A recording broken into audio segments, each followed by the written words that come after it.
Hello, and welcome to the Feeling Good podcast, where you can learn powerful techniques to change the way you feel. I am your host, Dr. Rhonda Borowski, and joining me here in the Murrieta studio is Dr. David Burns. Dr. Burns is a pioneer in the development of cognitive behavioral therapy and the creator of the new TEAM therapy. He is the author of Feeling Good, which has sold over 5 million copies in the United States and has been translated into over 30 languages. His latest book, Feeling Great, contains powerful new techniques that make rapid recovery possible for many people struggling with depression and anxiety. Dr. Burns is currently an emeritus adjunct professor of clinical psychiatry at Stanford University School of Medicine. Hello, Rhonda. How was that one? That was brilliant. And everyone, this is a Feeling Good podcast. And it's episode 377 on January 1st of 2024. So happy New Year to everyone. We're going to be listening to the conclusion to Jessica's personal work. David, do you want to add anything else? Happy holidays for everyone. We wish all of you a wonderful new year. We hope it's filled with love and joy. And we also hope it's filled with, and this might not be a realistic hope, but more world peace and escape from some of the bloodshed and hatred and horrors that we've witnessed throughout the world in this last year. And we just pray for things to change in a more positive and loving direction. And on part two, this is Living with Regrets. We work with Jessica. We've empathized, but as you know, empathy, or as you may not know, empathy usually is not enough to cause much of a change in how people think and feel. It's necessary in a session, but it's not sufficient for change. And so now that you heard the empathy with Jessica, now we'll be working with her on the assessment of resistance and help her to see the beauty in her negative thoughts and feelings.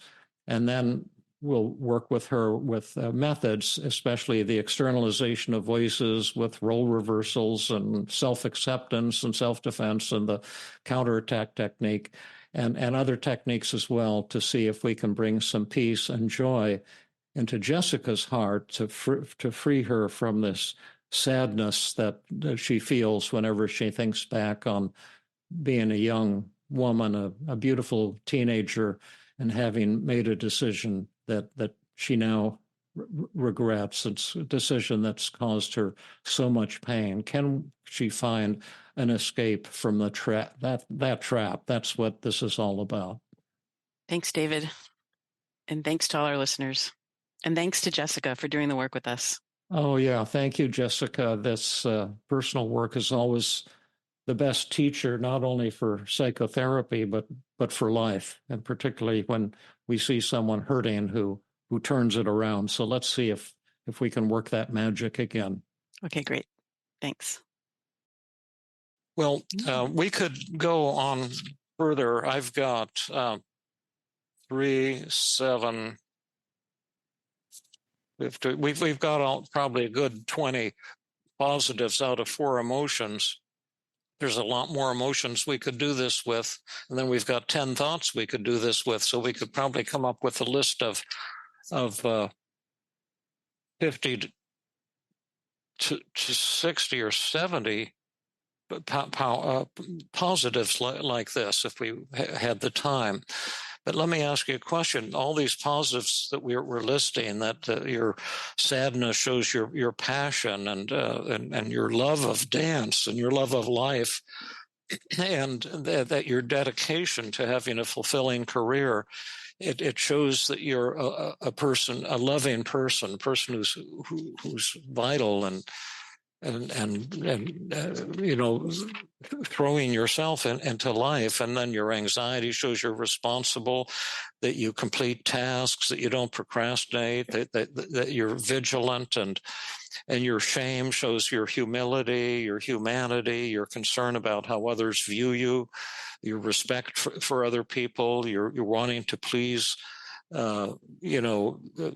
people with your career. It shows your love for your mother and for your mom, and wanting to make her proud, and your humility, your humanity, and we just did all these great things for your anger, and we could do the same for your loneliness, for your feelings of inadequacy, for your foolishness, for your hopelessness, your discouragement, I mean, for your frustration and so forth, and all these negative thoughts.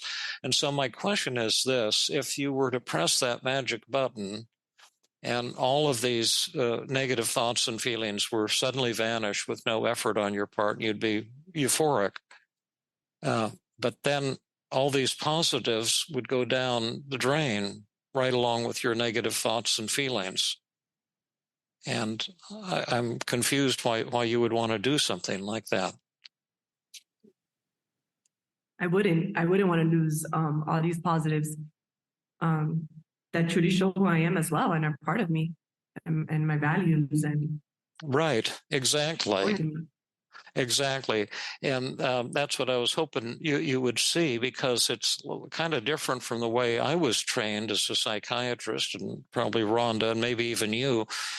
You see, we were trained to see that that people have mental disorders, and so we're supposed to diagnose what's wrong with you.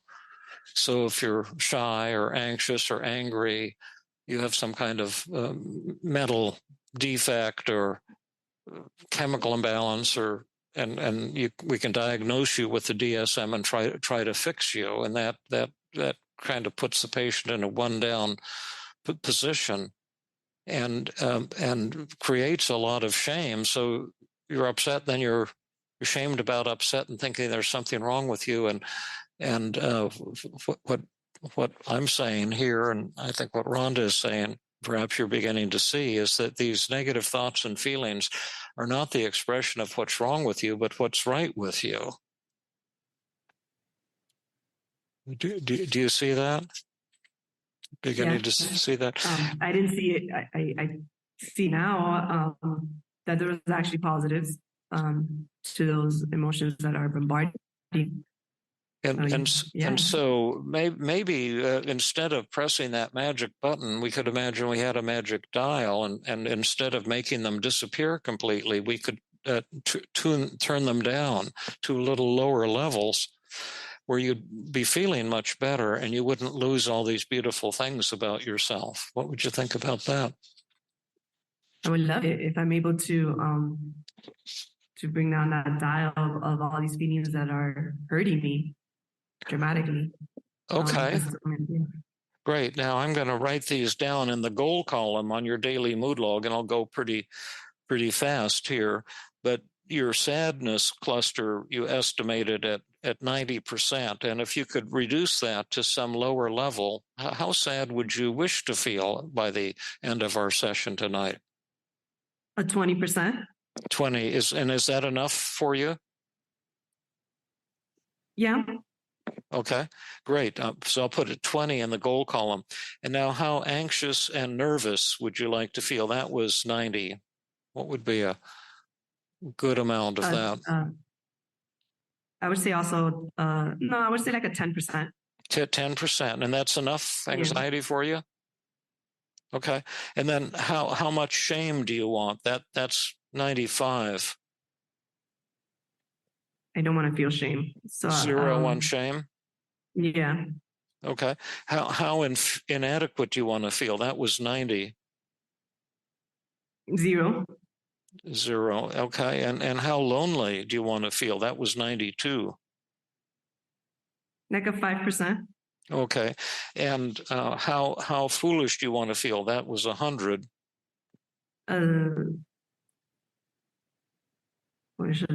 Very low. Like I would say like a 0. 0. Oh, okay. Wonderful. How discouraged do you want to feel? That was 97. I would say like a 5. A 5. No, okay, great. Sure. And how frustrated, stuck, thwarted, and defeated do you want to feel? That's been 100. I would say 5%. 5. Okay. And how angry, mad, resentful, annoyed, irritated, upset, and furious do you want to feel? That's been 95. Like a 10%. 10%. Okay, and now we've completed this assessment of resistance, and kind of what we've done, or call it paradoxical agenda setting, is made a deal with your subconscious mind. And the deal is that we'll reduce these feelings. You've given us permission to reduce these feelings to these levels, but no lower. Once we get to working on them, they might not come down at all. They might come down to these levels. They might come down to lower levels. But the main thing is that we don't have to persuade you of anything or sell you on anything, because your subconscious mind is saying, I could live with these lower levels. And now we want to see if we can make that happen. And if you can choose the negative thought you'd like to work on first, I'll turn it back over to Rhonda, and we can see what we can do to start smashing some of these negative thoughts. So I would like to work first on, I must settle for my professional career now. Okay, David, do you want, which number was that? Number 10. Number 10, I must settle for my professional career. Okay. Okay, great. Yeah. Go ahead. Identify the distortions in that? Sure. Yeah. Identify and explain the distortions, and then we can try a couple other techniques as well. Okay, so Jessica, you see that checklist of cognitive distortions? Yes. Can you look through that checklist and see if any of those distortions are embedded in that thought? One. All or nothing? Yes. Can you say why? Can you explain why all or nothing embedded in that thought? Because I can settle for some portion of my career, but I don't think I have to settle for everything in my career. Okay. And then can you put AON in the distortion column? AON for all or nothing, using abbreviation? Yes. Can you repeat, Rhonda, what she said, why it's a distortion? Overgeneralization. Why? Can you repeat why? Oh, I'm sorry. Oh, why it's a distortion? The all or nothing, because I don't have to settle for all parts of my career. I can settle for some of it or a portion of it. Yes. Okay. That's great. You can enjoy parts of it. Yeah, I can enjoy parts of it. Yes. So it's not like I'm completely unfulfilled or I'm completely happy. There are shades of gray within fulfillment and happiness. There is. Yeah, because I am happy when I'm helping others. Okay. And so is that statement true that you just said? Did you just say, I can actually enjoy parts of my professional career? Yes. Would you write that? How true is that between 0 and 100? 100. Would you put that in the right-hand column, the positive thoughts column? I can enjoy parts of my professional career, and that's 100. That's a good one. Okay, I'll shut up again. Let you take back over. I'm sorry to keep jumping in here. No, we want to hear from you. So, any other distortions you see in that thought? Yeah. Well, you said it was overgeneralization. Yeah. Yes, I was saying overgeneralization because I'm overgeneralizing that I must settle for everything in my career. Like it's, like if you settle for one part, it has to go for everything. Yeah. Could you put OG? See if there's any other.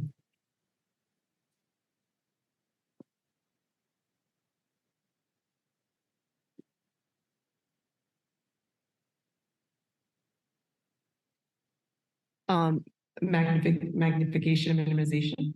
Can you explain why? Because I'm going overboard into I have to settle for every portion you know, and it's okay to sometimes not be happy. It's okay not to enjoy everything at all times. So I feel like I was, and I'm, it's a magnification that I must settle for all parts.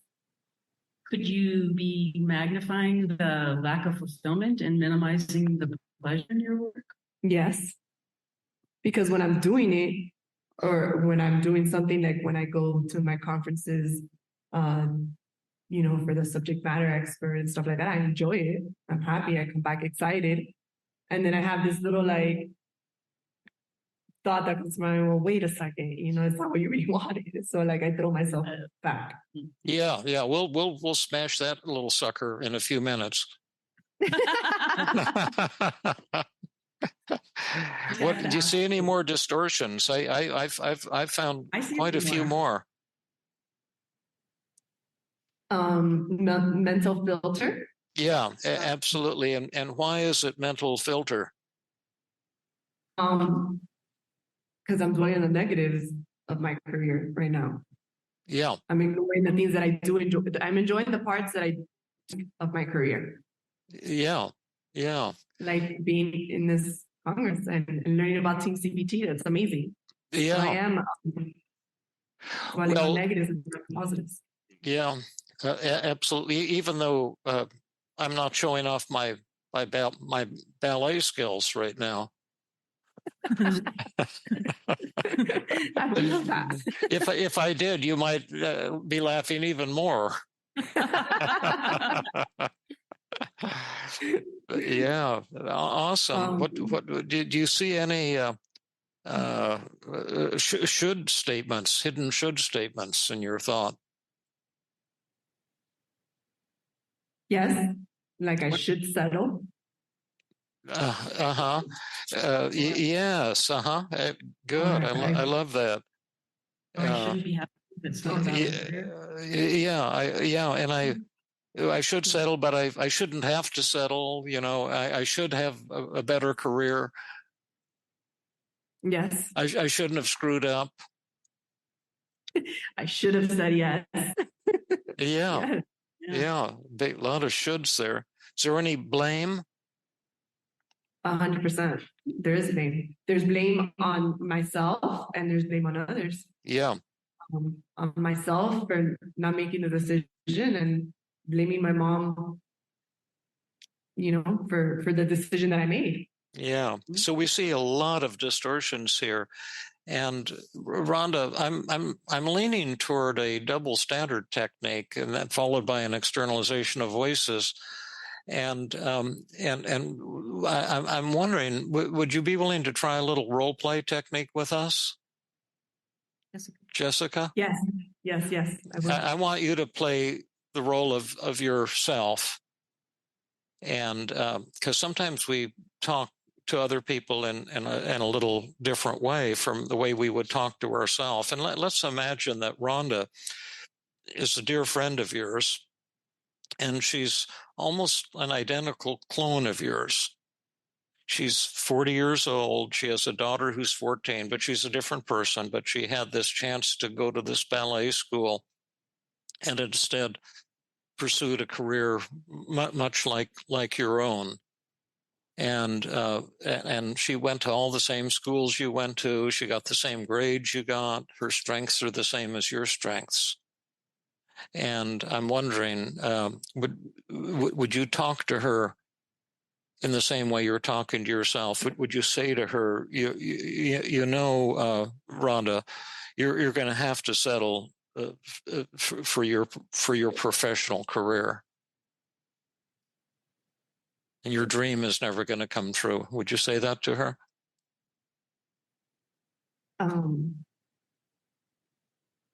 Because I'm having that thought. That's my thought. I have to settle for my professional career now. Is that true? No. No. Why not? Because there's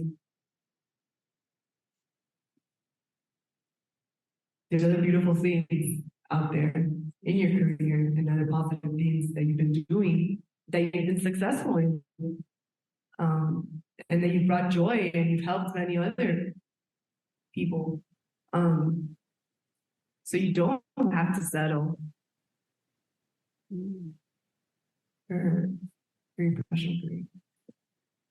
I feel the sense of relief coming over me. You're telling me I don't have to settle. And I don't know, Jessica, I'm kind of wondering, are you telling me that just to make me feel better? Because you want to take care of me? Because you've already told me you like to take care of people? Or do you really, is that really true what you're telling me? I think it's a little of both, because I do care. But it's also true. You don't have to settle. And I don't think you have to settle on anything in life. I think if you have a desire to be successful, if you have a desire to grow, then you don't have to settle. Mm-hmm. Is that true now, what you just said, or is that bullshit? It's true. How true is it between 0 and 100? No, it's like a 90%. 90%, but it's not 100. Why is it not 100? Because a positive thought won't help unless it's 100%. What's the part that's not 100%? Honestly, I think that the difference of that 10% is because age comes as a factor too. So I think age, because I feel that I feel like I have to rush to, am I really going to be as successful as I want? Being the age that I'm at, as opposed, I guess I feel like, okay, I was 17, I had, the opportunity to do this career. Now I have to prove myself. Say that to Rhonda. Rhonda's your friend, and tell her that she has to prove herself, and she had a career, and she shouldn't, talk to her the way you're talking to yourself. So you don't have to prove anything. I think no, you tell her that she has to prove herself. Oh yeah, okay. So you do have to, so you have to prove yourself. Because you screwed up when you were 17. A lot in a short period of time.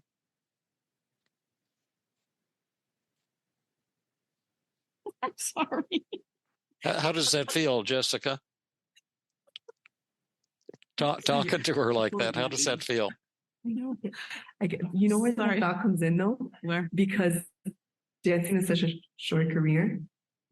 And if you don't take advantage of it in the opportunity that you have and the time frame that you have, then it's hard to make it through. Yeah. Mm-hmm. So that's how you'd talk to someone who was hurting, a dear friend or a patient, client? That's what you'd say to them? No.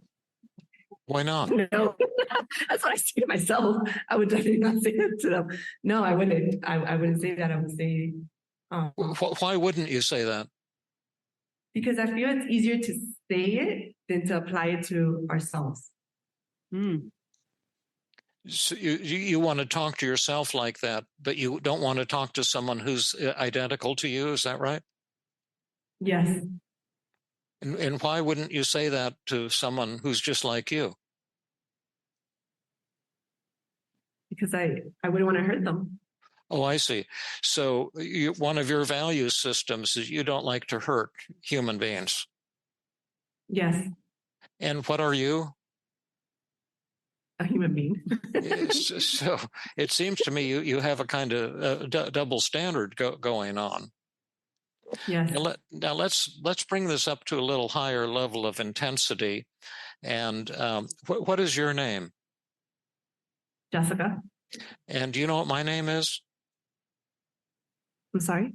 Do you know what my name is? You know what his name is? Oh, yes, I do. What is Dr. it? Burns. No, it's Jessica. Oh, Jessica. And that woman next to you is also Jessica. Okay. Wow. Two Jessicas. Three Jessicas. And this is going to sound pretty rough, but we're going to talk to you the way you're talking to yourself. I'm going to be the negative Jessica, and you can be the positive Jessica. I want to see if you can defeat me. Now, you said you want to lower these negative scores, right? Yes. And these negative thoughts is the reason that your scores are high. Yes.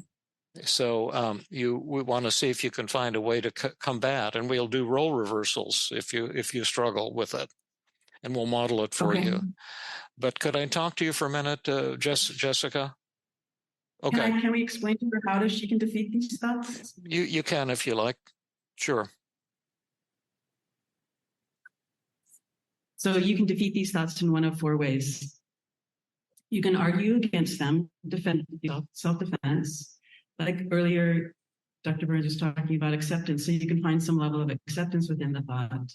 You can counterattack the thought, or you can use a combination of the three.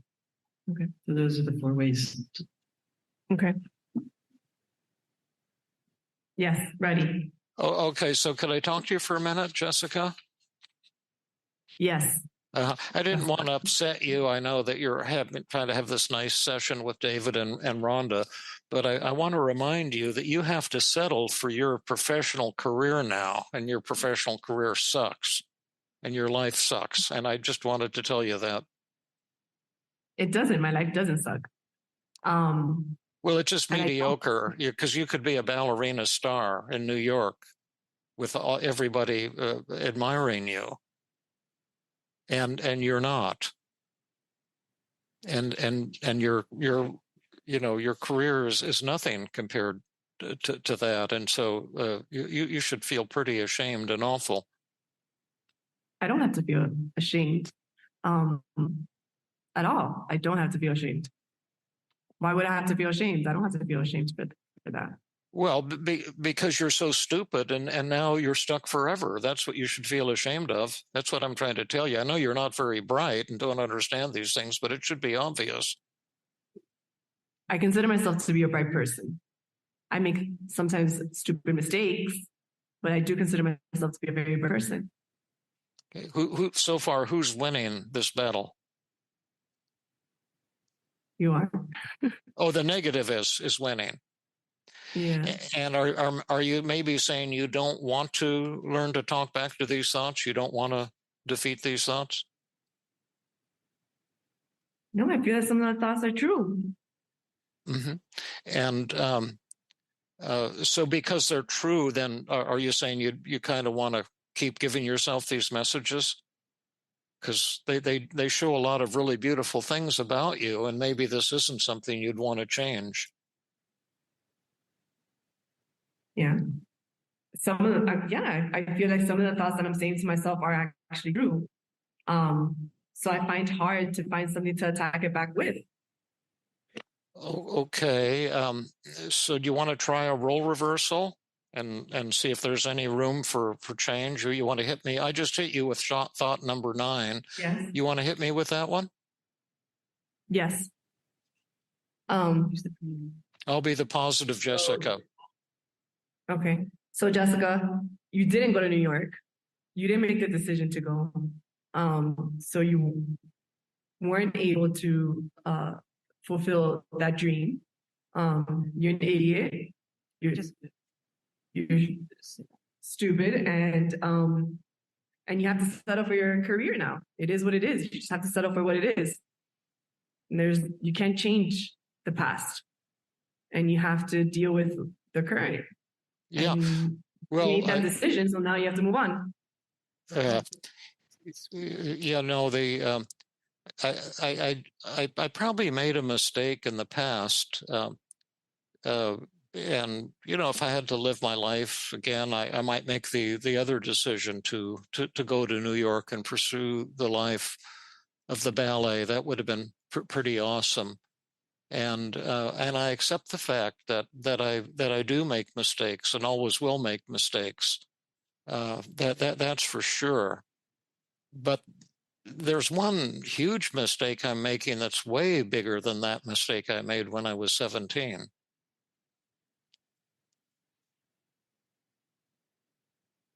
You're right. What is that mistake?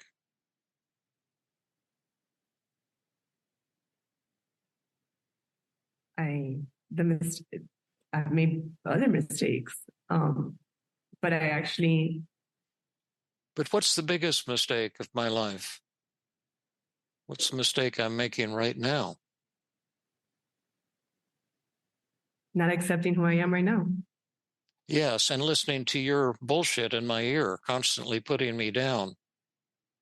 That's my biggest mistake, way bigger than the mistake I made when I was 17, because you're trying to rob me of happiness at every moment of my life. Cut it out. Or to quote the Buddha, shut the F up.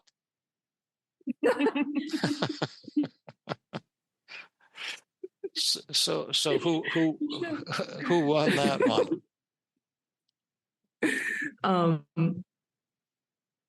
I actually was able to. It actually felt good. I have to be honest with you. Right. So did the negative win or the positive win? The positive one there. Did I win big or small? Big. Big or huge? Huge. How did I win huge? Because you're right. It's not the biggest mistake I've done, and I have beautiful things that I'm doing right now. And it was a beautiful part of my life. And I could have been a beautiful dancer. And I continued after that. It's not that I stopped dancing at 17. I did have several more years of dancing and success, and I traveled the world with it. So I still lived it to a certain extent. And I have beautiful parts of my career now that I'm building and that I'm learning and that I'm growing with, and that I'm able to offer a lot of my knowledge, of my humility, of who I am to other people. Oh, so you're saying I'm better off having made that mistake because I have more, that gives me more to give to other people. And I give to myself because I was able to find my husband here and build my life with my husband and have 2 beautiful daughters. That maybe I would have found that over there. I would have found it, but maybe not the love of my life and the beautiful relationship that I have with him right now. So who's winning now? The positives. Big or small? Big. Big or huge? Huge. Huge. Okay. Well, that was really neat. I'll let. You're doing really beautifully right now. Now I'll let Rhonda continue and be the negative. And can we hit you with another one of your thoughts? Just good. Yeah. Are you a little emotional right now? Can you pick another thought that you want to work on? Yeah. Are those some tears right now, Jessica? Yeah. I don't want to blame my parents or my mom specifically. So shall we number 4? Yes. Number 4. Let's see what that one is.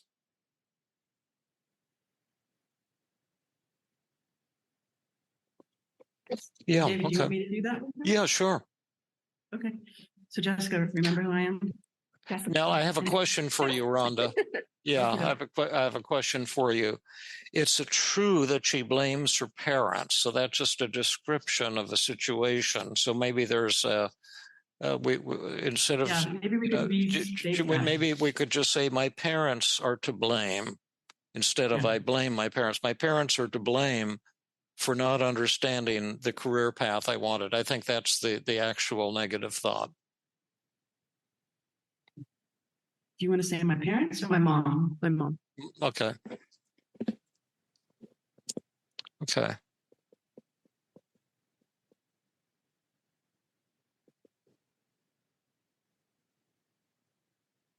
Yeah. Okay. Okay. Jessica. Oh my gosh. Your mom, she's to blame for you not following your career path as a ballerina.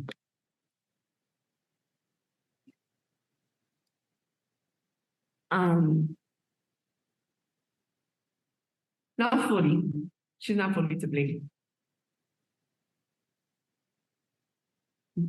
And who won that? You won that? Well, the positive Jessica won that, or the negative Jessica? I think the positive. Was that small or large one?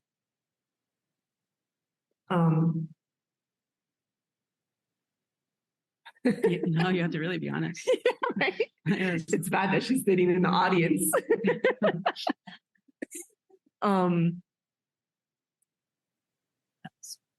Yeah, that was fun. Shall we do a role reversal? Okay. Yes. So now you hit me with that. Okay. So Jessica, your mom is to blame for not following your career path. Well, my mom gave me a really difficult choice. That's true. And I did not want to go to New York with my grandparents. And I am a really feisty, strong woman. I was feisty and strong when I was 17. And I was also really rebellious. And I wasn't going to do what my mom wanted to do. So I chose not to go to New York. You won. Was that a small or large one? It was large. Is that large or huge? It was huge. Okay. So this is your thought. So you always have to go last, Jessica. Your mom is to blame for you not following your career path as a ballerina. She's not willing to blame because I could have gone at the end of the day. I could have gone with my grandparents and see where that life would have taken me. But I think I also chose the easy route and say, okay, no, I'm not going to go to kind of prove a point. I do feel like many times I need to prove a point, and I'll go against what she has to say because she drives me crazy. So like, prove a point to her, you know, that I can my own. You know what? I can make my own decisions, and I feel that many times she wants to make those decisions for me. So I thought I was like, okay, I'm not gonna let you make that decision for me. I'm gonna make my own decision. Oh.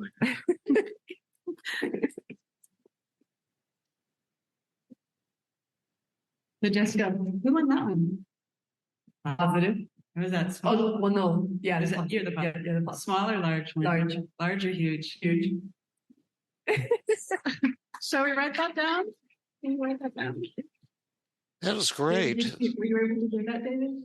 Huh? I thought it was great. Yeah. You heard yeah. all that, right? Yeah, that was also something that I kind of hadn't seen before. That your so-called mistake was really an expression of your powerful womanness, your feistiness, your sticking up for yourself. And also, I would add to it, yes, my mom did make a mistake, and that's what mothers do. That's what fathers do. And she's probably made many mistakes in her life. And I have too, and we'll both keep making mistakes. But I love her, and maybe to talk, maybe this could bring us closer to talk about it, and you know, in a loving rather than in an aggressive way. That would be a topic for another session on another day. But I loved what you did right there, and what I'm trying to get you to see is that you've been kind of involved in a bit of a hoax by putting yourself down like this, and that it's these thoughts are really the expression of what's beautiful about you. But I want to attack you again if I can. Yes. Can I do thought number one? Yes. Jessica, I know you're beginning to turn some of this around with the help of that silly Rhonda and that elderly David, demented guy. But before you get before you get too happy, I just want to remind you that you are a failure. And that's just a fact. There's no way that you can deny that one. You're a failure. You are, and a big one. You're a damn big failure. I'm not a failure, because I've actually I have been trying to be the best that I can as a licensed mental health counselor right now, and I I push and I will continue to push myself to learn, to excel, to be involved in as many committees and to stand up for what I believe in. And I'm not a failure. I was a failure, or I considered myself a failure for not fulfilling my dancing career. But I was able to not be a failure in a career that I chose to continue. So I'm not a failure. So who won?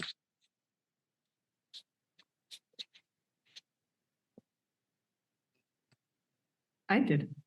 Well, positive. And did you win big or small? Big. Big or huge?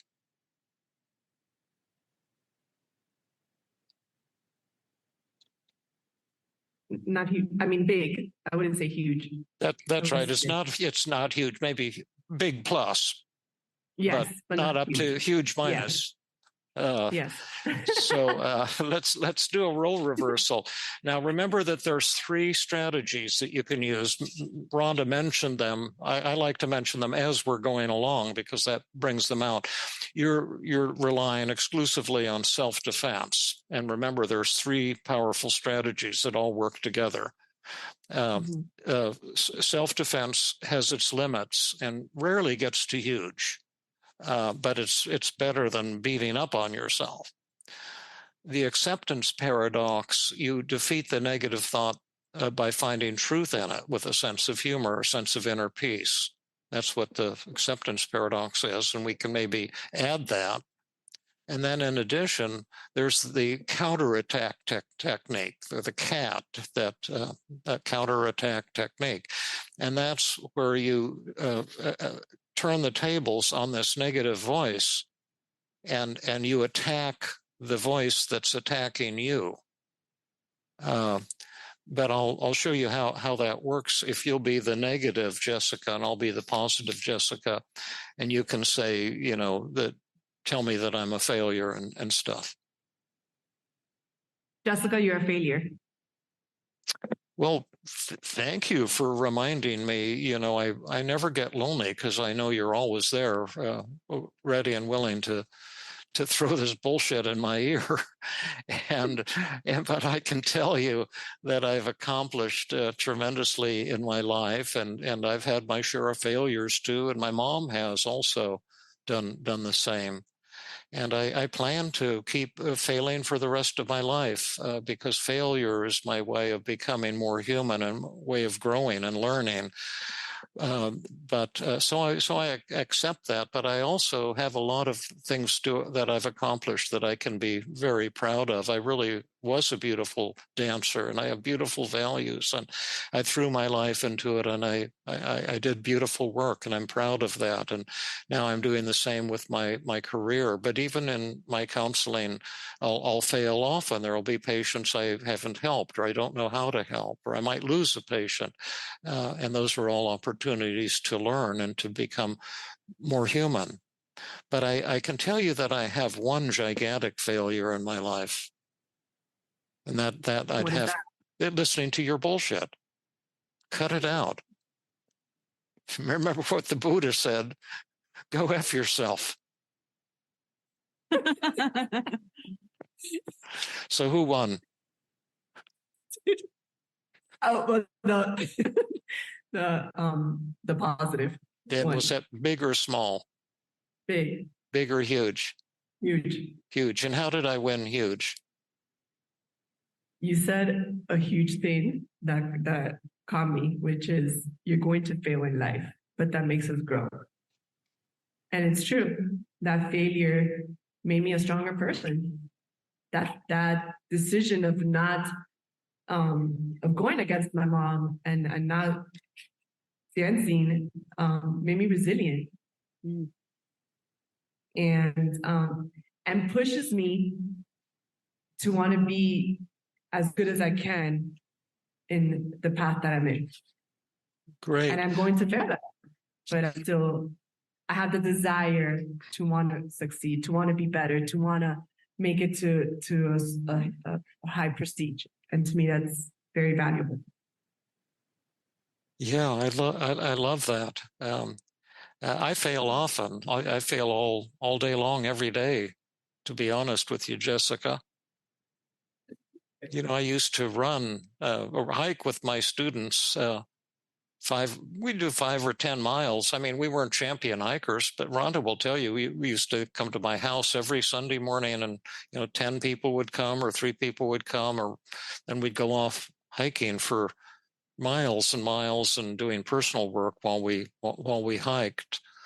And now I've got low back pain and I can only barely walk about maybe a couple tenths of a mile, and then I have to sit down and rest my back. And I can do a mile a day now. And a 90-year-old woman who was hobbling with a cane zoomed right past me today when I was walking. and the older I get, the more I become aware of my failures and my shortcomings and my flaws.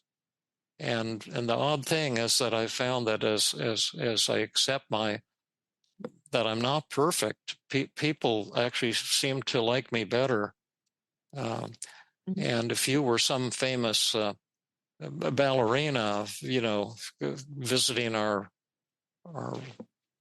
conference here with all these awards and world recognition, I might not feel that comfortable with you, but I feel really comfortable with you because of your humanness, and I would imagine your patients are going to feel that same way about you. And anyway, I'm just babbling in my elderly way. Why don't you attack her with you're a failure, Rhonda, and see how she can do? Is that okay? Jessica, you always, yes. I felt earlier when I answered the question that it was really meant for you. But you are a failure. Not a failure. Because failure brings growth. And failure has brought me tons of growth. And it's brought me to be more assertive, to be more resilient, to be more, have more humility. And I do fail every day. As a matter of fact, I failed last week with my daughter, screaming at her like a maniac. So we do fail, but that doesn't mean that I'm any less of a person. That doesn't mean that I can't continue to strive to be successful. That doesn't mean that failure marks who you are. On the contrary, failure has made me who I am today. And I'm able to tell a story that hopefully can help many others that might have gone through my path. And it's definitely helped me. And who won that? Positive. Small or large? Large. Large or huge? Huge. Nice. Agreed. We're have to probably bring this to a close. You're doing really beautifully. I just have a couple questions for you, and then we can open it up to the group. We can see how you're feeling. But how did you get to huge? Why was that huge? And how did that huge feel to you? It feels like I take a weight off my shoulder. Yeah. I feel that I can understand and accept the decision that I've made. And I can understand also the protectiveness of my mom. Yeah. Where maybe she's coming from at that moment. Yeah. And, well, that's beautiful. It's a learning thing for us who have this perfectionistic tendency. And it's taken me a long time to come to accept my failures and share them with people. And the oddest thing is that the more I've been willing to fail with my patients, the more effective I've seemed to have become than in the early days when I was trying so hard to be perfect and telling myself I had to help every single person. And the day you said to set it down, not to be carrying that, to feel a sense of relief. It's a sense of relief, but for me, it's actually led to greater effectiveness, paradoxically. But at any rate, let's see how you're feeling right now. How sad are you feeling right now between 0 and 100? Right now, I'm not feeling sad. I would say a 0 right now. Okay, great. And how anxious and nervous are you feeling? 0. 0. How ashamed are you feeling? And I'm writing these in the after column. Yes. I'm not ashamed. A 0. Okay. How inadequate are you feeling? I don't feel inadequate. Uh-huh. How lonely are you feeling? 0. 0. How foolish are you feeling?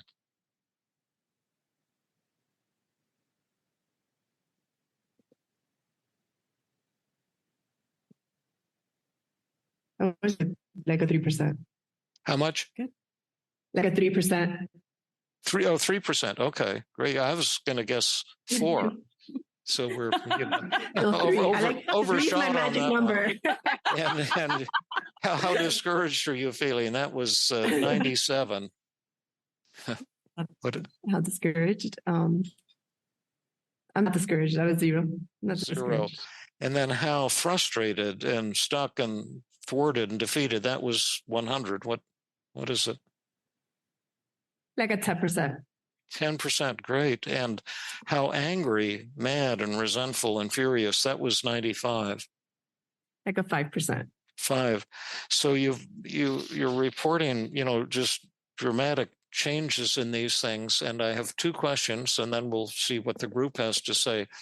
First, are these numbers real? Or, you say you like to please other people, so maybe you're just being nice to the elderly fart who's working with you and that Rhonda. No, I actually feel them. I really do. I feel them. I really feel weight off my shoulder. Okay, great. Been carrying this for a long time, so I do feel that. Yeah. Weight. And then what would you say is the effective thing here? Because we did a lot of different things. We didn't do everything by a long shot, but we did positive reframing. We did empathy. We did externalization of voices. We did the double standard technique. We did some identify the distortions. We did some acceptance paradox, some counterattack, some self-defense. What would you say was the thing or the things that were the most helpful to you? So I think at the beginning, definitely the empathy is always, especially I'm sensitive, I'm vulnerable to that stuff. So I think definitely the empathy and being able to express myself and you guys be able to understand me, especially in front of a huge group. And there was many key words that both you and Rhonda said that hit me hard when we were doing the role playing, the acceptance paradox, and when the failure was a huge one. When you said, "Well, I'll fail," and that to me was like, "Wait a second, I do fail, but that doesn't mark who I am." So to me, that was like a huge. Yeah, that's a huge step forward. Yes, to me that was like a huge thing, and and also when we were talking about the career, I started realizing that yes, I it's okay. I lived a beautiful part of my life, and I don't regret that part of my life. But I also have such beautiful things now that I wouldn't want to take that away. Yeah. I've never have more joy than when I'm working with clients or teaching students is good, but for me, just working with people and then to have some tools that can bring about rapid change, to me, it's almost too good to be true. And then learning that I don't have to be special, I don't have to be successful. That's what that cat Obi taught me. That's why I loved him so much, because he wasn't special or anything. He was just a wild cat who was dying. And he overcame his fear to come to the back door and ask for help. And we fell in love. And he didn't win any cat shows at all. There was nothing special about him. But I just loved him so much, and I was just an old fart who was, giving him some food and some love, and he just loved me. And it was the greatest thing in the world to be with him. And when we'd go outside, he wanted me to take him for a little walk because he wanted the neighbors to see that he was with me. And that was special. He taught me when you don't have to be special, life becomes special. And that's true. Yeah, but at any rate, for your homework, you'll get the recording, and I'd like you to listen to it again. When I was in clinical practice, I required my patients to record every session and listen to it for homework because they got more out of it from the hearing it, or in your case, watching and hearing it, than they did in the actual session. And then on the daily mood log, we didn't stop to have you identify the distortions in all of the thoughts and write down positive thoughts. But the goal, that would also be an assignment for you. Like you were saying, the trouble is that these thoughts are true. I'm a failure, you said, is 90% true. But it's not, it's 0% true, because there's no such thing as a failure. It's just a way of being mean to somebody. You wouldn't say that to a patient or to somebody who had failed, and it's just a lot of horseshit. And you want to do that exercise of smashing all of these. And if there's any you can't, you can ask Rhonda, or you can ask me on Thursday, how would I smash this one, or how would I smash this one? But you've been really beautiful, and you've given us a tremendous gift here. I'll leave next to the last word to Rhonda and the last word to you. So, but I just thank you from the bottom of my heart. You were really beautiful. You were a world champion ballerina today in my book. But my book isn't very good because I don't go to the ballet. but to me, you're world class, beyond world class. And you're beyond world class because you're flawed and you're not perfect, and you're so accessible and so easy to get close to. And what a gift that is. Your turn, Rhonda. It was tough.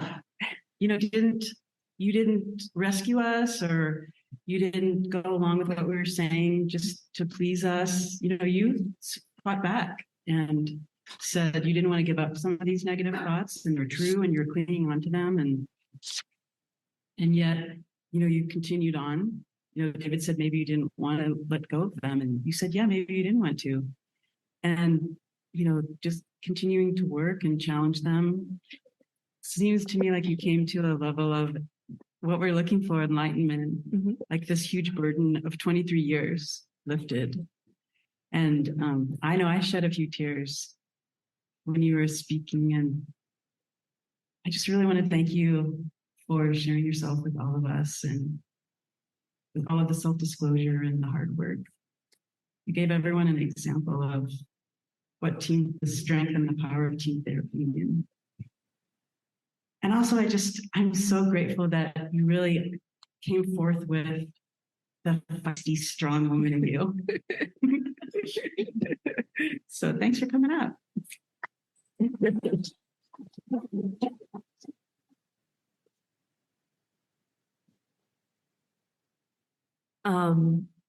Wow. So first and foremost, thank you, Rhonda and Dr. Burns, for giving me this opportunity. I think it's so powerful. And I think the fact that we study it, and I would say it's not the same thing unless you feel it. Yeah, no. I mean, it's so powerful. And you guys have no idea the amount of change that you've created in my life today. Because it's very painful when you carry something for so long. And it's so easy to tell our patients to move forward. Yeah. Yet we carry our own burdens that we don't move forward. I want to do one last one with you. Tell me, say, David, you're a failure. Or you can say Jessica, you're a failure then. Say, Jessica, you're a failure. Jessica, you're a failure. Oh, I fail all the time. I plan to keep failing too. That's true, and I like it. Yeah, isn't that neat? Yes. Thank you. I mean, honest, thank you. And I'm honored that you guys took the time to listen to me and to want to approach and speak me. And I also want to thank all of you for listening to me. I hope you were able to get something out of it. And to Silvina and to Victoria, thank you for allowing me this opportunity that I will remember for the rest of my life. So thank you so much. Well, I've got to go now. We got a little late start, and I've got to get on to our Tuesday group at Stanford, which starts in a few minutes. And so, but I just want to say, if any of you want to get some ongoing training, Rhonda's there. We have wonderful teachers, and we'd love to have you if you want to come to our weekly Tuesday night group or to Rhonda's midday Wednesday group. That it's unlimited free teaching, unlimited free personal work as well. So, if any of you want to follow up in that way, we'd love to have you. And thank you again, Jessica. You were just fantastic. Thank you so much. Thank you. Bye. This has been another episode of the Feeling Good podcast. For more information, visit Dr. Burns' website at feelinggood.com, where you will find the show notes under the podcast page. You will also find archives of previous episodes and many resources for therapists and non-therapists. We welcome your comments and questions. If you want to support the show, please share the podcast with people who might benefit from it. You could also go to iTunes and leave a 5-star rating. I am your host, Rhonda Borowski, the director of the Feeling Great Therapy Center.